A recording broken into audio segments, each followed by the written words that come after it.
Mutual Broadcasting System presents The Mysterious Traveler, written, produced, and directed by Robert A. Arthur and David Cogan. And presenting tonight two of radio's foremost personalities, Frank Barents and Roger DeCoven, in Death at 50 Fathoms.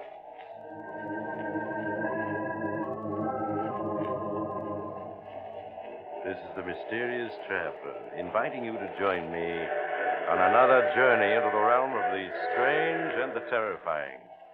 I hope you will enjoy the trip, that it will thrill you a little and chill you a little. So settle back, get a good grip on your nerves, and be comfortable if you can. For tonight, we're going to venture into the dangerous depths of the Atlantic with a group of desperate men caught in a strange dilemma. It's a story I call Death at 50 Fathoms.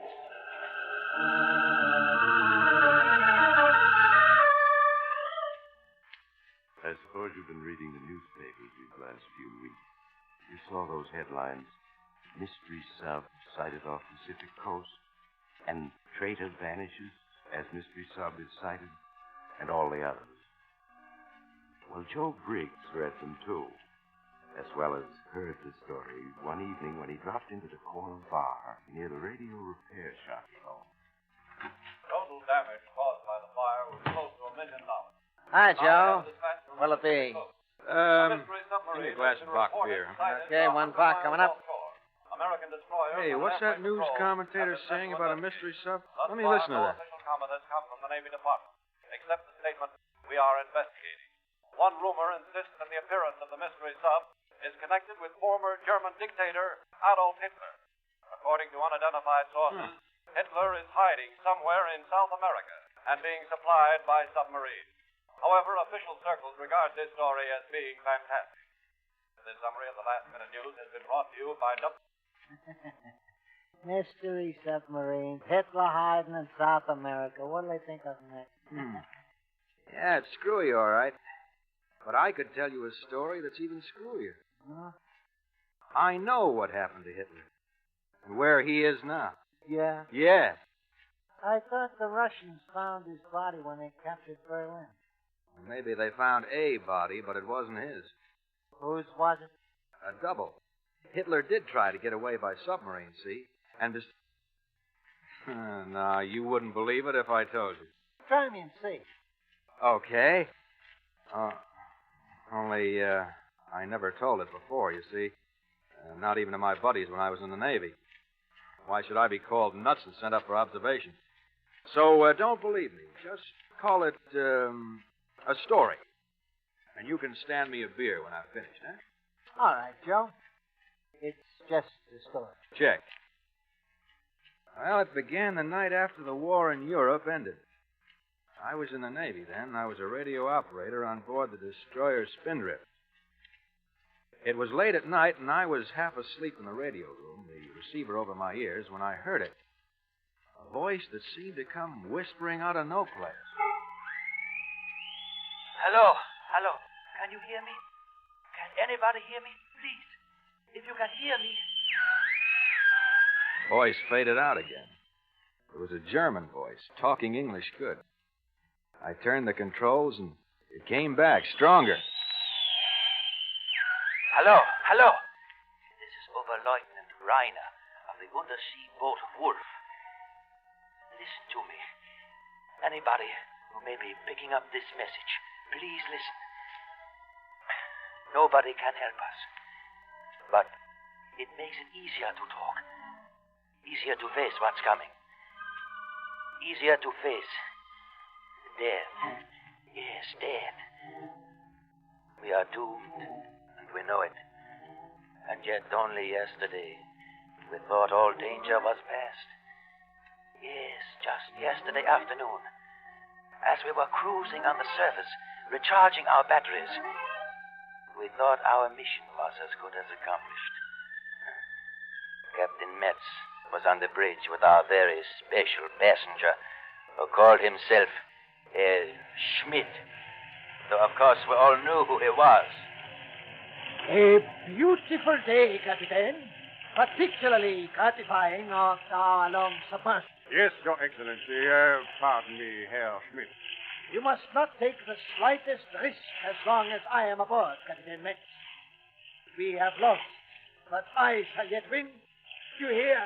I shall win. For it would be disloyal of me to believe anything else, Herr Schmidt. In South America, I will make my plan.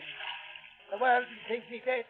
Instead, I will be hidden, where I can direct our rebirth. Quite so, Your Excellency. Pardon me, the lookout has sighted something. Ach, yeah, there's a lifeboat drifting 3 points off our starboard bow. Pitching and tossing on the gray waves of the Atlantic ahead of us was a lifeboat, crowded with gaunt-faced men who watched with hostile eyes as we came alongside. A dozen yards away, Captain Metz ordered the engine stopped, and then, as our illustrious passenger looked on with his cloak concealing his face, Captain Metz questioned the men in the lifeboat. You in the lifeboat. Who's in charge? I am, Master Eye. What's your name? What ship? What cargo did you carry? What port were you cleared for? Captain Walter McCaffrey of the Mountain. We were a relief ship carrying food and medical supplies. When one of your murdering dogs torpedoed us. That's enough, Captain Jensen. You may pull away now. The nearest land is 300 miles due west of you. Aye, we'll pull away. And glad to get out of the safe part of the ocean with you. Oil, man! Let's get where we can breathe air not contaminated by these skunks. And then, just as the lifeboat started to pull away, the wind whipped aside our passenger's cloak, and in the lifeboat, Captain Mackenzie, a burly giant of a man, recognized him. Men, stop! Look! There on the conning tower. You see that stinking rat trying to hide his face? Do you know who that is? Hey, take a good look at him. It's the master murderer himself. The archdevil who really gave the order to send our comrades to the bottom. Hey, look at him there, with his toothless mustache, trying to hide from us. I fear you have been recognized, Herr Schmidt. Stop them. They must die, all of them. Turn your guns on them. That is against international law, Herr Schmidt. I order you to destroy that boat, Captain. No one can be allowed to live to report on this evening. Very well. Forward gun. Ready to fire. Forward gun, ready to fire. Give them 2 rounds. Forward gun. Fire. Forward gun, fire! You murdering dogs. You're going to slaughter us too, are you? You there in the conning tower. Listen to me. Every one of us will be waiting for you. When your time comes, all of us that your hoes and jackals have murdered will be waiting for you. Down here in the dark waters, we'll be waiting for you. And if you ever come down among us, we'll get you. Remember that. We'll be waiting for you. Fire.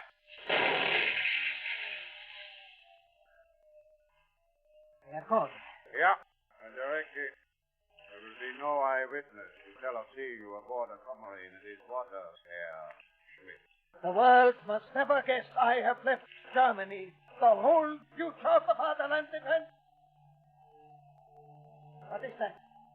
That sound. Bombers. Patrol bombers coming this way. Get below at once. They're going down. We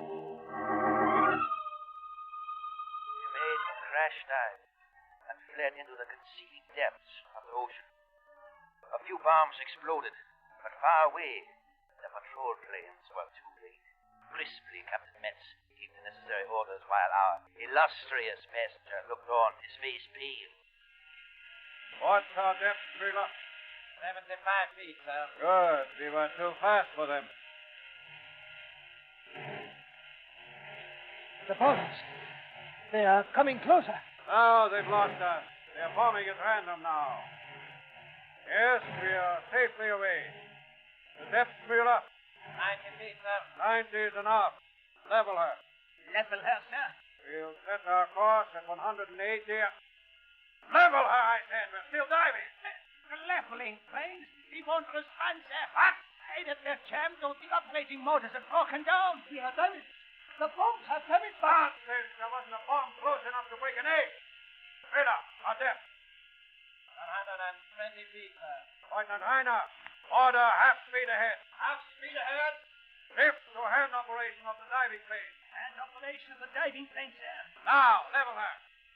Level here, sir. Well, what's the matter? Captain. Operating speed. Won't turn. It won't turn. The plane must be jammed, sir. They're still diving. Captain Metz, I demand that you rise to the surface. There is something wrong, and my safety must not be in danger. Silence. I am captain of this vessel, and I'm giving the order. All right. Our leveling planes are jammed. We'll surface and clear them. Miller, F. 150 feet, sir. Stop the engine. Stop the engine. Load the forward ballast tank. Load the forward ballast tank.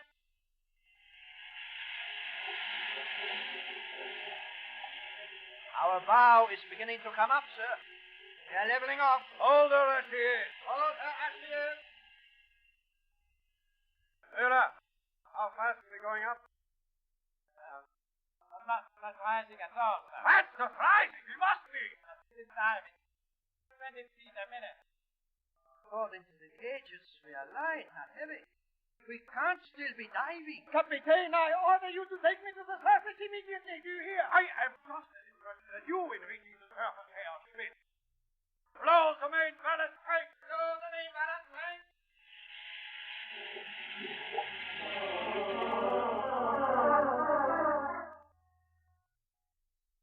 For an hour, we struggled to reach the surface, to no avail. We blew all our ballast tanks until we should have shot up like a cork. And still we continued settling toward the bottom. It was unreal, unbelievable, impossible. The crew stared at each other, white-faced, and dared not utter their fears aloud. Our illustrious passenger raved and ranted at Captain Metz, screeching about his safety, till Metz ordered him to his cabin. White-faced, his beady black eyes wide with terror, Herr Schmidt left the control room. We continued trying to raise the Untersee boat, Wolf, to the surface. Lieutenant Heiner, what depth does the chart show? 300 feet with a gravel bottom, sir. There's a ford in the ocean there just east of our position. A crevasse 1,000 feet deep. We are safely beyond it. Miller, our depth. 200 feet, sir. And we are going down 10 feet a minute. But our tanks are empty. We should be going up. Nevertheless, we are going down. And as long as we are, we will bottom and surface for repair. Who said that? Who spoke there, Lieutenant? I don't know, sir. Miller! Not I, sir. Fire! Someone is lying. When I find him, he'll go into air. Miller, our depth. And 20 feet. The fellow, sir, as if... As if what? Nothing, sir. Oh, as if what? Excuse me, sir. I was going to say it. As if something was pulling us down. Aha. But you thought better of saying it. Yes, sir. See that you continue to think better of such remarks. The same applies to everyone on board. Lieutenant Heiner. Yes, sir. We will bottom in 7 minutes. Prepare to make an inspection of the ship as we do.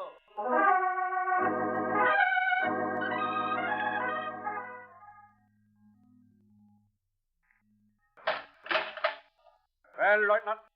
I have finished the inspection. Your report? Everything is in perfect order, sir. There are no leaks, the batteries are fully charged, all motors in working order, all pumps operating. Then, obviously, there is no reason we should not surface when we choose to do so. No, sir. Miller, what word of the destroyer? I have heard no propeller sound for 2 hours. And we will surface. Blow the auxiliary tanks. Blow the auxiliary tank, sir.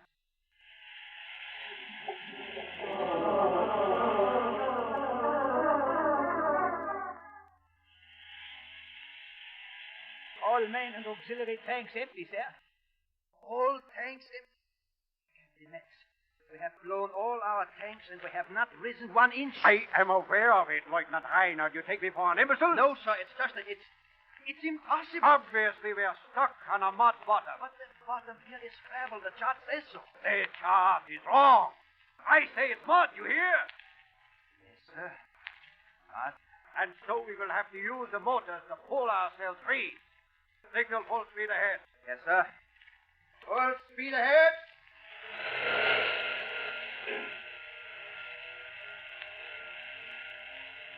We're not moving. What is it? Why have the fools cut out the motor? Excuse me, sir. The engine room is reporting. I suppose the idiots have burned out the motor. No, sir. They say the propeller is fouled. How can it be fouled? It's impossible for it to become fouled on this bottom. Yes, sir. They say it's not entirely fouled.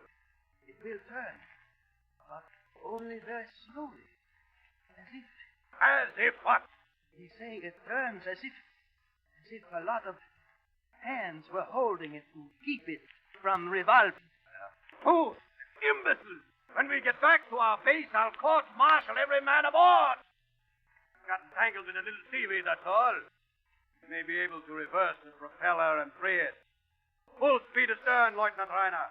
Full speed astern.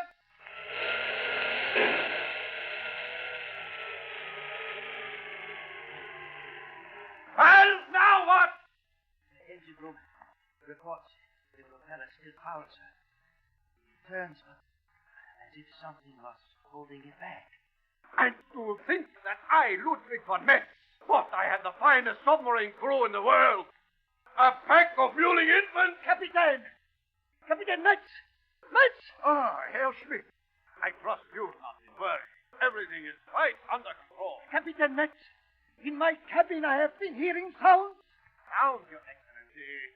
What sound? From outside the submarine. Scratching sounds, tappings on the hull. They go on and on and on. They sound, Captain. They sound like someone trying to get into the submarine. After me. Silence! Excellency, you have heard nothing except pebbles being swept against our hull by the current, that is all. I tell you, it sounds like hands rapping and tapping on our hull trying to get in. Captain, surface at once, do you hear? I order you to surface at once. I am about to do so. Now, with all due respect, may I suggest you return to your cabin? Your presence here may impede our efforts. Well, see that you take me to the surface at once. Have no fear. Lieutenant Reiner, perhaps you will assist Herr Schmidt to his cabin. Yes, sir. Certainly. If I may hold the door for your Excellency. Captain Metz. Well, what is it? Captain, we hear them too. Sounds coming from outside our hull. I hear no sound. I can hear them now quite plainly on my detector phones. They do sound like the rustling and scraping of a lot of men clambering over our hull. And yeah. Perhaps that can bring you to your senses. Listen to me, all of you! You're temporarily stuck in the mud. A current is sweeping pebbles against us. You're all acting like children who think they see a ghost in a graveyard. You're going to be on the surface in an hour. You have my word for it. To break free from the mud, I'm going to fill the bow tanks, then blow them, and fill the stern tank. We'll rock the ship loose. You understand? And flood the forward ballast tank. Flood the forward ballast tank.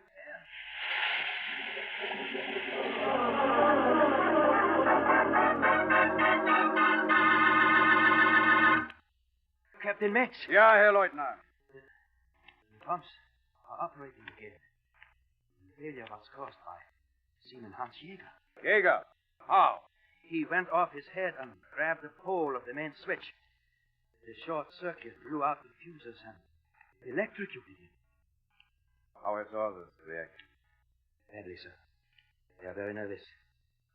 Nervous, are they? I will give them something to be nervous about. That scraping and scratching outside our hull, it's upset the crew badly, sir. I know it's stopped now, but the men say it's just because they are planning something else. Eh? Who do you mean, they? The crew says that there are hundreds of men in the water outside trying to get in at us. Dead men, sir. Do you wish to be placed in irons? No, sir. I'm just trying to explain the crew's state of mind. In spite of all our efforts, we are still on the bottom, and the men are getting jumpy, sir. I'll teach them a lesson they'll not forget. Of course, they're taking their cue from our illustrious passenger. If he hadn't come out here with his ravings and rantings... Never mind that. He's quiet now. I gave him whiskey with a sedative. If I may make a suggestion, sir. Well, what is it? There is one thing that we have not tried. We have to try it. Discharge our torpedoes. Discharge our torpedoes? We must. We have 10 torpedoes aboard, each weighing 2,500 pounds. That's 25,000 pounds of dead weight.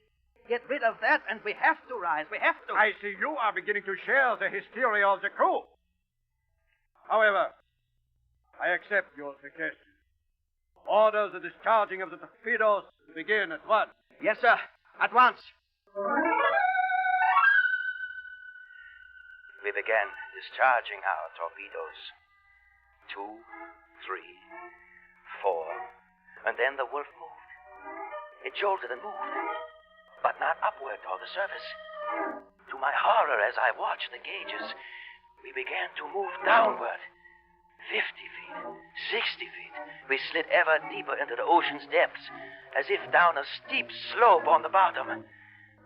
After we had fired 6 torpedoes, we were actually 100 feet deeper than we had been. And then the discharge of torpedoes stopped. And I went forward to find out what was wrong. It's no use, I tell you. It is no use. We're going down, not up.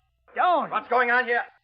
Why haven't the rest of the torpedoes been discharged? You know how it's going on, Lieutenant. We have fired 6 torpedoes to lighten ship. We have just sunk deeper. Right. Deeper. Always deeper. Our plates won't stand it. We'll be crushed, drowned like rats in a trap. Maya, be quiet. Why should I be quiet?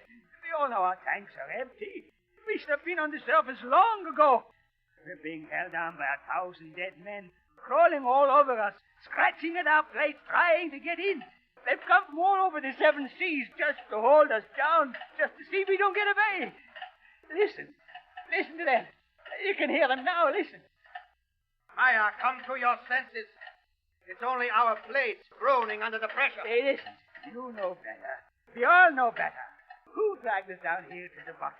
Whose hands are keeping our propellers from turning? Whose bodies jammed our diving planes? Whose weight is keeping us on the bottom? The dead. I order you to be silent. Too late for orders.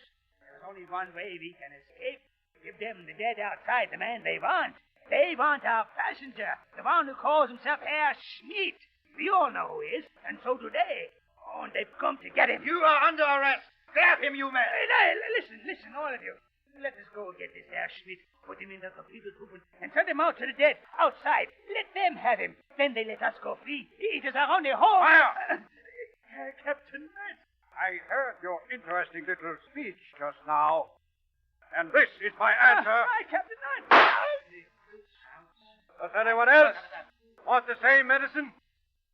And to your stations. Lieutenant, continue discharging torpedoes.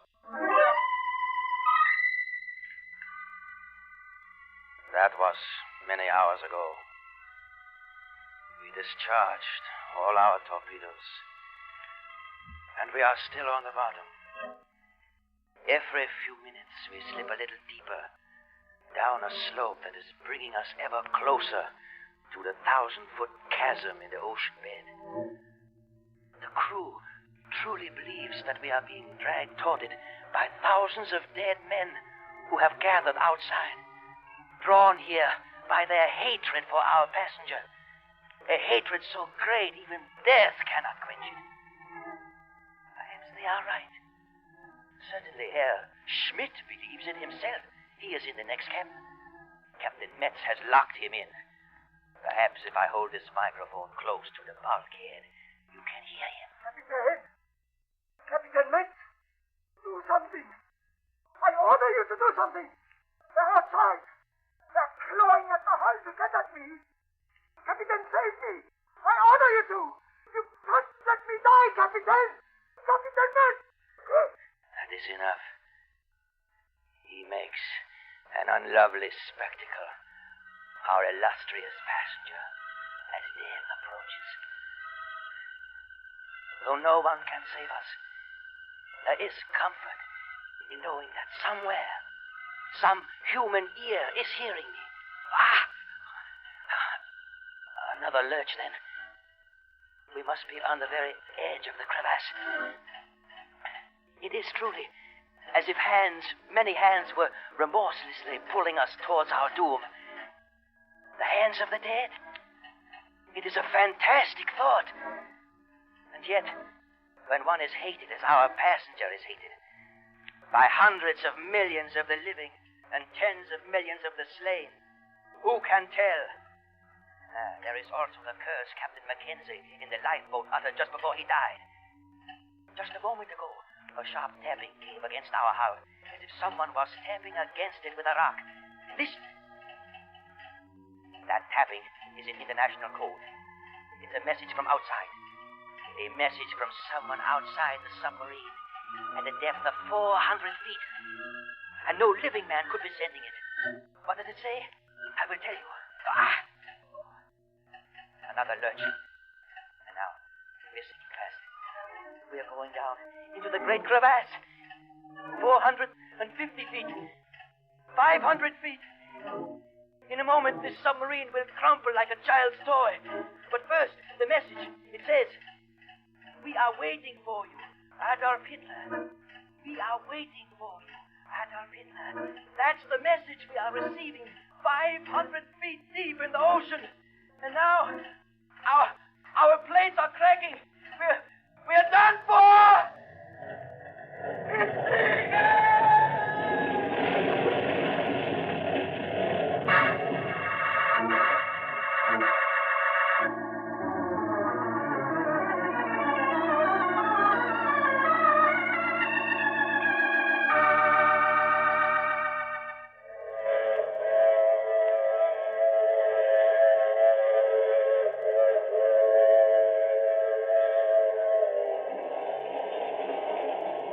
This is the mysterious traveler again. Was Joe Briggs just spinning a sailor's yarn? Well, he no longer insists it's true. He just asks us to consider it a story and nothing more. But I wonder, after all, Hitler did disappear, and it's logical that he might have tried to get away by submarine, so... Oh, that brings me to my story for next week about another individual who suffered punishment. I call it, I Died Last Night. It's about a man who woke up to find out that he was dead and that nobody would... Oh, but you have to get off here. I'm sorry. But I'm sure we'll meet again. I take this same train every week at this same time.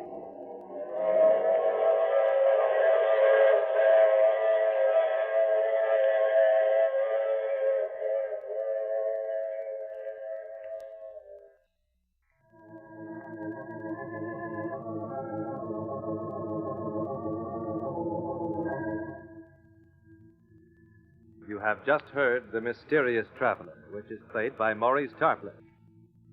In the cast were Frank Behrens, Roger De Koven, Robert Dryden, and Ronald Dawson. Original music is composed and played by Al Finelli. This is Bob Emmerich speaking. This is the Mutual Broadcasting System.